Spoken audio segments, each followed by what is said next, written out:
तर आज सकाळी सकाळी निघालो मी नॅशनल पार्कमध्ये. तर चला मित्रांनो, काय क्लायमेट आहे, पाऊस जबरदस्त पडला आहे, सगळीकडे हिरवंगार आहे, बघू शकता.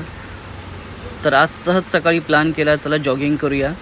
तर हे दोन्ही रस्त्याच्या बाजूला हिरवंगार, बाजूला गार्डन, आणि अशा वातावरणामध्ये चालण्याची मजाच वेगळी आहे.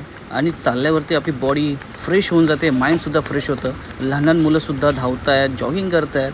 आणि हे जे जुनं झाड आहे खूप वर्षापूर्वीचं आहे, जेव्हा आम्ही शाळेत जायचो. आणि हे जे ब्रिज आहे यावरती खूप साऱ्या सिरियल मूवीच्या शूटिंग झालेल्या आहेत. आणि समोर तुम्ही हे क्लायमेट बघू शकता. आणि समोर जे आहे ते गांधी दगडीचं डोंगर आहे. आणि हे आभाळ तर बघण्यासारखं आहे. आणि मी चालून चालून एवढा थकलो आहे की असं वाटतं 2-3 किलो कमी झालेलं आहे. आणि हे आहे, आता जाता जाता तुम्हाला मी नदीसुद्धा दाखवतो. आता शांत नदी आहे, खूप छान वाटतं बघण्यासारखं. पण जेव्हा वाहतं पाणी असेल तर जाण्याची रिस्क घेऊ नका, खूप जबरदस्त आहे. आणि हे जे आहे ते डिव्हिजन ऑफिस, आणि त्याच्या बाजूला हे जे झाड आहे इथे समोर